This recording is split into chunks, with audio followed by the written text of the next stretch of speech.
rupa-rupa tantangan. Ambon tentu sudah berjalan dalam tiap-tiap dinamikanya. Masyarakat kota ini bahkan sudah diajarkan Tuhan dari rupa-rupa bentuk pengalaman. Banyak cerita kita miliki.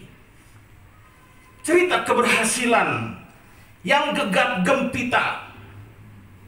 Cerita kesuksesan banyak orang. Cerita tentang keramaian, cerita tentang sebuah peradaban maju yang dahulu mungkin tidak dimimpikan masyarakat dunia manapun. Cerita tentang eksotisnya Cengke dan Pala, eksotisnya pantai-pantai kita, eksotisnya masyarakat kita adalah bagian dari cerita Ambon yang tidak bisa dilupakan dan sejarah tidak pernah menyangkalinya. Apalagi Tuhan.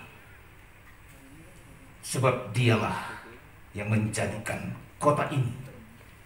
Sebab dialah yang mendandani pulaunya ini. Dan bahkan yang mendandani seluruh pulaunya. Sebab dialah yang menguduskan masyarakatnya. Menguduskan manusianya. Dan karena itu kita dipelihara olehnya. Dalam hal itu, kita tidak dapat menyangkali bahwa dalam seluruh cerita Ambon ada juga cerita tentang pengalaman berdarah-darah. Ada cerita tentang dendam, ada cerita tentang kesuraman. Ada cerita tentang kegelapan, bahkan kuasa-kuasa kegelapan. Tapi Ambon tetap dipelihara oleh Tuhan. Seluruh warganya tetap dilindungi oleh Tuhan. Ambon terus berkembang dan berbenah dari waktu ke waktu. Dan tiap-tiap tanda kemajuannya dinikmati oleh semua orang. Bukan hanya kita sebagai orang Ambon, tapi semua umat manusia. Bila Ambon dipenuhkan Tuhan dengan berkat-Nya, dan karena itu bila Maluku dipenuhkan Tuhan dengan berkat-Nya, sudah banyak orang yang hidup dari segala berkat itu. Bahkan berabad-abad lampau, dikala kita pun belum ada dan kita hanya mewarisi cerita-ceritanya saja. Lagi-lagi karena Tuhan. Dan tidak ada alasan lain dari itu. Karena itu hari ini kita mengimani secara bersama-sama Tuhanlah yang mendirikan kota ini. Tuhanlah yang menjaga dan memelihara kota ini. Sebab Tuhan tidak dapat menyangkali kasih-Nya kepada umat-Nya, kepada manusianya, kepada orang-orang Ambon miliknya. Jadi benar kalau kita bilang Ambon manis ya. Itu bahkan Ambon terlalu manis. Saya mau mengatakan itu untuk menegaskan kepada kita bersama-sama. Kita selalu punya alasan untuk sungguh-sungguh bersyukur kepada Tuhan. Atas berkat-Nya bagi Ambon. Atas berkat-Nya untuk semua orang melalui Ambon. Berkat-Nya bagi dunia melalui Ambon. Apa alasan dari semua cinta kasih Allah itu? Karena kota ini didirikan di atas dasar iman orang percaya. Kalau kita menapaki sejarahnya, dan kalau 1505 itu menjadi tempat pijakan awal kota ini lahir, itu berarti bertepatan dengan penyiaran misi Katolik. Bertepatan dengan pemberitaan Injil, datangnya kabar baik. Dan itu menandakan kepada kita bahwa siapapun yang menetapkan momentum hari jadi kita itu sebagai hari jadi kota Ambon, tentu ia mengalaskan itu dalam doanya. Siapa tahu waktu itu. Tapi karena mereka adalah orang-orang yang percaya kepada Tuhan, mereka adalah orang-orang yang beriman, maka mereka tentu melandaskan keputusan itu hanya kepada Tuhan. Tidak mudah orang membangun sebuah kota. Bahkan rumah Surban tidak mudah orang membangun sebuah rumah. Bila Allah tidak membangunnya, sia-sialah seluruh usaha kita membangunnya. Bahkan sia-sialah rumah itu, sia-sialah kota itu, sia-sialah orang yang berdiam di dalamnya. Namun bila sampai hari ini Ambon tetap manis, oleh sebab Ambon didirikan di atas dasar iman. Dasar itu terjadi karena ada pengalaman-pengalaman tertentu, bahkan mungkin pengalaman-pengalaman pahit, pengalaman ketidakteraturan. Orang mulai berpikir bagaimana menertibkan masyarakat ini. Harus ada sistemnya.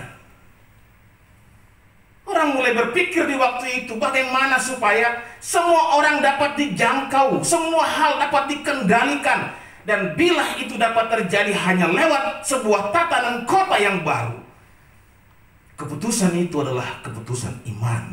Dan tiap keputusan iman lahir dari hikmat Allah. Dan hikmat bertumbuh di tengah pengalaman kita sebagai orang percaya. Natsar kota ini adalah natsar iman orang percaya. Dan itulah yang menjadi jawaban iman untuk kita semua. Tuhan tetap melindungi kita. Sebab apa? Kita pernah mengalami pengalaman yang sangat berat. Ambon pernah mengalami pengalaman yang sangat pahit. Tapi Tuhan tidak memunahkan sejengkal pun kota ini. Dan Tuhan tidak memusnahkan satu pun manusia dari tengah-tengah kota ini. Melainkan Tuhan menunjukkan bagaimana tangannya yang kuat, bagaimana cintanya yang luar biasa itu tetap memelihara dan melindungi kita semua. Karena itu Yakub ketika terbangun dari tidurnya, dia melihat ada banyak hal yang terjadi tanpa pernah dipikirkannya, tanpa pernah dirancangkannya. Dan ia sadar hari itu Tuhan ada di tempat ini. Saya kira bukan hanya Pak Wali Kota, Pak Wakil Wali Kota, Pak Sekot, pimpinan OPD. Tapi kita semua juga tidak membayangkan ada hal-hal yang baik terjadi atas kota ini. Dan seperti Yakub ketika kita bangun dan kita melihat semuanya telah terjadi, sadarlah kita Tuhan ada di kota ini. Tuhan ada di hidup kita. Tuhan bekerja, Ia ada dan Ia bekerja melakukan semuanya.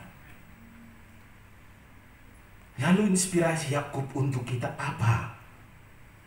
Dalam syukur ulang tahun ini, saya mau mengajak kita semua orang Ambon.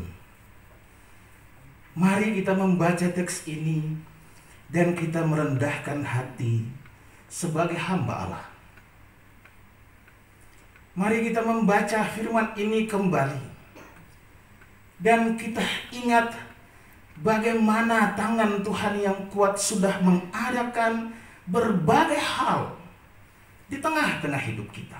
Sebagai pimpinan kota, saya mau mengajak Bapak Ibu juga membaca teks ini sambil meresapi tiap keputusan yang sudah Bapak Ibu ambil. Sebagai keputusan-keputusan iman, keputusan-keputusan yang berdasar kepada nasar, janji setia Bapak Ibu kepada Allah. Sebab itu Yakub memilih tempat di mana ia mengalami perjumpaan dengan Tuhan itu dan memberi tempat itu nama yang baru, suatu nama yang khusus, dan nama itu yang meyakinkan dia bahwa apa yang sudah ia jalani di hari yang kemarin dan apa yang ia alami saat ini, apa yang akan ia alami ke hari depan, hanya karena Tuhan ada di sini. Karena itu dulu waktu kerusuhan saya ingat dan saya tahu persis, kita juga tahu persis. Banyak orang bilang begini, siapa yang lari dari Ambon tidak akan menyaksikan kemuliaan Allah terjadi di sini. Kita sudah menyaksikan kemuliaan Tuhan itu. Mengapa Yakub bernasar? Dan untuk apa ia bernasar? Yang pertama, oleh karena ia tahu Tuhan ada di sini. Tapi yang kedua, dia sadar bahwa segala sesuatu yang ia peroleh berasal dari Tuhan. Tapi yang ketiga yang sangat penting adalah, seperti juga mungkin dapat dibandingkan dalam Mazmur 56 ayat 13, ketika Daud juga mengatakan, "Nasarku kuucapkan dan akan kubayar lunas." Yakub tahu bahwa ada kewajiban yang harus ia lakukan atas hidupnya yang terpelihara itu. Ada kewajiban yang mesti dia kerjakan sebagai bentuk bahwa Tuhan menyelamatkannya, sebagai wujud pemeliharaan Allah. Ada kewajiban yang tidak boleh ia abaikan. Sebab dalam Nazar, selain janji kita kepada Tuhan sebagai sesuatu yang penting, Nazar itu membimbing kita melakukan kewajiban kita kepada Allah. Karena Tuhan sudah memberi semuanya bagi Yakub. Dan karena itu bagi kita, bila kita yakin kita hidup di atas nazar iman, bayarlah semuanya di dalam kesetiaan. Bayarlah semuanya dengan melakukan kebaikan. Bayarlah semuanya dengan mewujudkan keadilan. Bayarlah semuanya dengan mengusahakan kesejahteraan. Bayarlah semuanya dengan hidup dalam cinta kasih seorang dengan lainnya. Bayarlah dengan membuang segala macam dendam. Bayarlah juga untuk membuang segala bentuk iri hati, dengki. Bayarlah dalam janji bahwa aku hanya hidup untuk melayani, sebab di sini Tuhan ada dan Ia telah melakukan segala hal yang tidak pernah aku pikirkan. Di sini Tuhan ada, di kota ini Tuhan ada. Bayarlah semuanya kepada Tuhan. Berilah kepada Tuhan dari segala sesuatu yang kita dapati, yang kita peroleh. Karena itu tidak hanya menghidupkan kita, melainkan akan menghidupkan banyak orang. Jangan simpan sedikit pun berkat yang Tuhan beri, tapi berilah itu kembali kepada Tuhan. Karena berkat-berkat itu akan menghidupkan orang lain, akan menghidupkan banyak orang. Kita semua sama-sama percaya, Ibu dan Bapak, pada keputusan-keputusan seperti itulah kita akan semakin dekat dengan Tuhan. Dan orang yang dekat dengan Tuhan, kota yang dekat dengan Tuhan, hanya akan memilih satu: beribadah kepadanya. Maka bila hari ini Ambon berdoa, bahkan di tahun-tahun yang lampau pun Ambon berdoa, Pak Wali Kota juga menegaskan bahwa 10 tahun ini Ambon berdoa.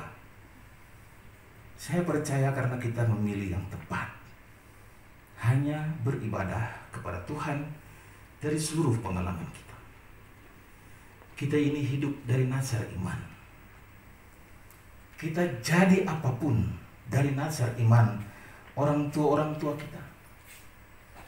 Karena itu bayarlah kepada Tuhan, sebab dari berkat yang Tuhan beri kepada mereka, kita hidup.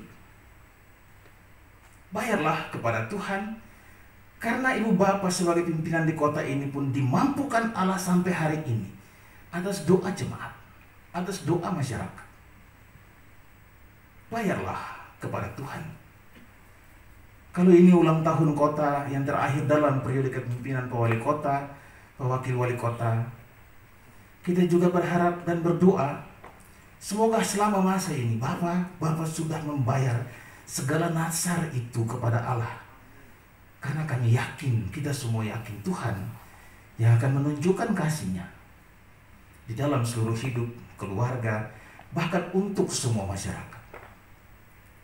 Hari ini, Ibu dan Bapak, seluruh warga kota Ambon, kita dituntun untuk melangkah memasuki ulang tahun 446 kota Ambon dengan percaya di sini Tuhan ada.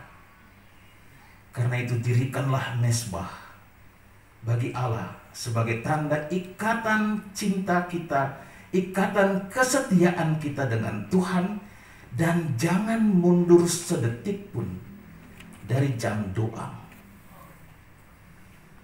Saya mau mengajak kita pun untuk berdoa bersama supaya kita dipulihkan dari pandemi COVID-19.